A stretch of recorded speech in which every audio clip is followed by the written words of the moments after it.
I think one of the things we set out to do with Bring Down the Sky to really create that attachment to Mass Effect players was to show them something new and different. This was one of the fundamental goals right at the beginning. You know, there's one track you could take on post-release content, just like you throw out more of the same. You know, like just whatever. You know, really, we've never had that philosophy all the way from back on the Neverwinter modules that we used to release on the PC to Bring Down the Sky. We want to show them something different types of gameplay they haven't seen, a different character class they haven't seen. And that's what really the fans value. Fans value the ability to expand their view of the Mass Effect universe, and that's what we did with Bring Down the Sky. We had the exact same team making Bring Down the Sky, or a lot of the same people, and we were starting the planning already before we actually had finished Mass Effect 1. And so the challenge being that a lot of us were doing some task switching back and forth between planning that downloadable content module while we were still finishing up Mass Effect 1. But the real advantage then was that we had people, the writers, the tech designers, the animators, everybody who was on Mass Effect 1 who knew the IP so well, working on the downloadable content so that we could integrate it seamlessly. Everything in Mass Effect is the universe hangs in the balance, and we wanted to get that kind of bridge story in right after the main game in a way that we really feel like a continuation of Shepard's adventure. So I really hope that we accomplished that. It was one challenge with Bring Down the Sky, being since it's like a downloadable module that some people will buy, some people won't see.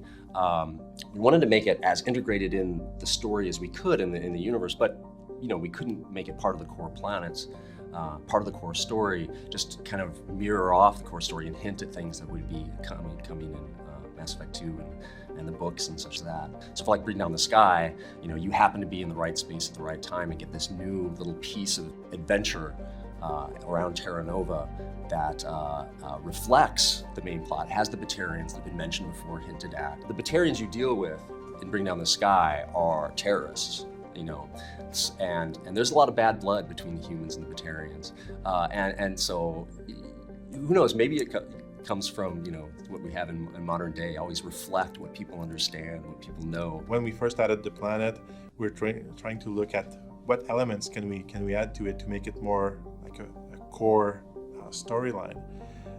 And that's when we thought about using the Batarians, the great villains of Mass Effect that had been introduced in the Revelation book. It all started from there. It's like, how do we make them the big villain? And right now, of course, we live in a world where the big villains are the terrorists, right? Like it's no longer the East versus the West and the Cold War. So we wanted to use that to drive how bad these people were, just killing for the sake of killing civilians. I think the setting that we had of being an uncharted world, it needed to be this planet. We used an asteroid in that case. And visually, it creates this great view of the looming planet that you're just about to crash on. Kind of playing around with the idea is 4 eyes. Didn't want to go too many. 8 was probably out of question. Our character artists would panic. They had enough time trouble with some of the other stuff we were dealing with on the game.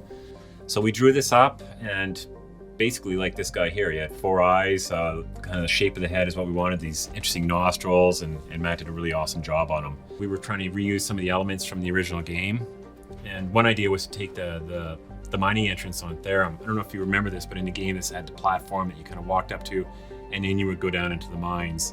We kind of liked the shape of this, and then just add up these 4 supports that would hold the rocket on, and got a reuse out of that. And it actually turned out really well. And then just by adding the effects, adding the sound, created this really unique piece in the level.